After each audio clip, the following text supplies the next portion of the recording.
അസ്സലാമലൈക്കും. എല്ലാ കൂട്ടുകാർക്കും വീഡിയോയിലേക്ക് സ്വാഗതം. അപ്പോൾ ഞാനൊന്ന് ഉമ്മാൻ്റെ ബ്ലഡ് ടെസ്റ്റ് ചെയ്യാൻ വേണ്ടിയിട്ട് കൊണ്ടുപോവാണ് കേട്ടോ. ഷുഗർ നോക്കാൻ വേണ്ടിയിട്ട് തന്നിട്ടുണ്ടായിരുന്നു. അങ്ങനെ ഞാൻ അതായിട്ട് പോവാണ്.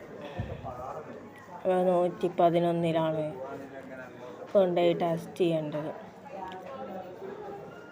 അപ്പോൾ അത് ടെസ്റ്റ് ചെയ്യാൻ വേണ്ടിയിട്ട് അവിടുന്ന് ഇങ്ങോട്ട് വാർഡിൻ്റെ അവിടുന്ന് ഇങ്ങോട്ട് കുറച്ച് നടക്കാനുണ്ട്. എല്ലാറ്റിനും വേണം ഒരു തല അങ്ങ് പോവാം.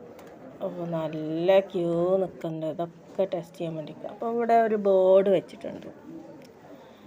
എന്താണെന്ന് വെച്ചാൽ ഇതൊക്കെ ടെസ്റ്റ് ചെയ്യാൻ പുറത്ത് പോയിട്ട് ചെയ്യേണ്ട അതിൻ്റെ ലാബ് തന്നെ ഉണ്ട്. ഫീസ് കൊടുത്തിട്ട് ചെയ്യുന്ന ലാബുണ്ട് ഇവിടെ ഇല്ലെങ്കിൽ. പിന്നെ ഒരു ഇതൊക്കെ ഇവിടെ ചെയ്യാം.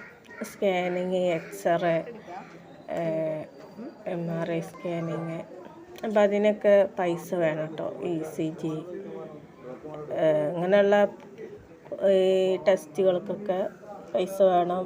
നീല കാർഡാണെങ്കിൽ പൈസ വേണം. BPL ആണെങ്കിൽ കുഴപ്പമില്ല. അപ്പോൾ അതൊക്കെയാണ് ഇവിടെ പറഞ്ഞിട്ടുള്ളത് ബോർഡിൽ. അപ്പോൾ അത് കഴിഞ്ഞ് വന്നപ്പോൾ ഒരു കുട്ടി ക്ലാസ് എടുക്കുന്നുണ്ടായിരുന്നു. അപ്പോൾ എല്ലാവർക്കും ഓരോ അസുഖങ്ങളെക്കുറിച്ച് എങ്ങനെ എന്താ ഏതാന്നൊക്കെ ഉള്ള ക്ലാസ് എടുത്തിരുന്നു. അവരിടയ്ക്കിടയ്ക്ക് നമുക്ക് അറിവുകൾ പറഞ്ഞു തരും കേട്ടോ. അപ്പോൾ വാർഡിൽ വെച്ചിട്ട് പെൺകുട്ടി ക്ലാസ് എടുക്കുന്നുണ്ടായിരുന്നു കേട്ടോ. അപ്പോൾ നല്ല നല്ല അറിവുകളൊക്കെ പറഞ്ഞു തന്നു. നമുക്ക് കുറച്ച് കേൾക്കാം.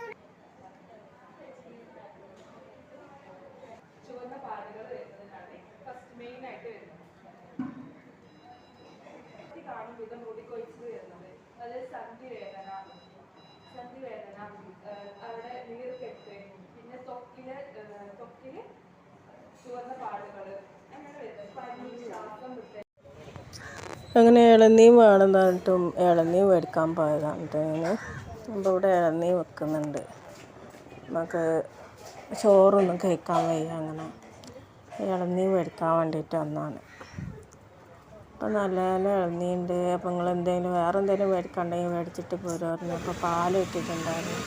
അപ്പോൾ തൊട്ടടുത്ത് വീട്ടിലേക്കായിട്ട് പാൽ വെച്ചിട്ട് പറഞ്ഞിട്ട് താഴോട്ട് ഇറങ്ങിയാണ്. അപ്പോൾ ഇതാണ് മെഡിക്കൽ കോളേജിൻ്റെ കവാട കേട്ടോ. ഇവിടെയാണ് ബസ്സിന് വരികയാണെങ്കിൽ ബസ് ഇറങ്ങുകയൊക്കെ ചെയ്യാം. അതാ അവിടെ താഴത്താണ് ബസ്. ഈ ഒരു കോമ്പൗണ്ട് തന്നെ ഫുള്ളും ബിൽഡിങ്ങുകളാണ്. വലിയ മെഡിക്കൽ കോളേജ് എന്നാൽ നമ്മുടെ ജില്ലയിൽ ഏറ്റവും വലിയ ഒരു ഹോസ്പിറ്റലാണിത്. അങ്ങനെയാണ് ഞാനൊരു ചേട്ടായിയോട് ചോദിച്ചപ്പോൾ ചേട്ടായി പറഞ്ഞത് ഏറ്റവും വലിയ ഹോസ്പിറ്റലല്ലേ. താഴത്ത് പോയി ഇങ്ങനെ കാറെടുക്കാണ്. നമ്മൾ വണ്ടിക്ക് വന്ന് അതിലൂടെയാണ്. പക്ഷേ നമ്മൾ വണ്ടിയിൽ ഇരിക്കുമ്പോൾ നമുക്ക് മനസ്സിലാവില്ല. പിന്നെ കാഷ്വാലിറ്റി കാര്യങ്ങളൊക്കെ പഴയ കാഷ്വാലിറ്റി ഭാഗത്തൂടെയാണ് ഇവിടെ പുറത്തോട്ട് ഇറങ്ങുക. പിന്നെ ഇവിടെ വേറെ ഒരു ടൈം കൂടെ ഉണ്ട് കേട്ടോ. അങ്ങനെ ഞങ്ങളിങ്ങനെ തിരിച്ച് വന്നുകൊണ്ടിരിക്കുകയാണ്. പിന്നെ അമ്മക്ക് പഴം മേടിക്കാറുണ്ട്. അപ്പോൾ പഴം കൊടുക്കുന്ന നല്ലതാണ് കേട്ടോ. പഴുത്ത അവർ ഞങ്ങൾക്ക് പഴം മേടിച്ചു തന്നു കേട്ടോ. അപ്പോൾ അവരുടെ അങ്ങനെ അവരൊന്ന് ഡിസ്ചാർജാണ്, പോവാണ്. അപ്പോൾ ഇത്രയൊക്കെ ഉള്ളൂ ഇന്നത്തെ വീഡിയോ. പഴം മേടിക്കാം. ഇത്രയേ ഉള്ളൂ. ബൈ.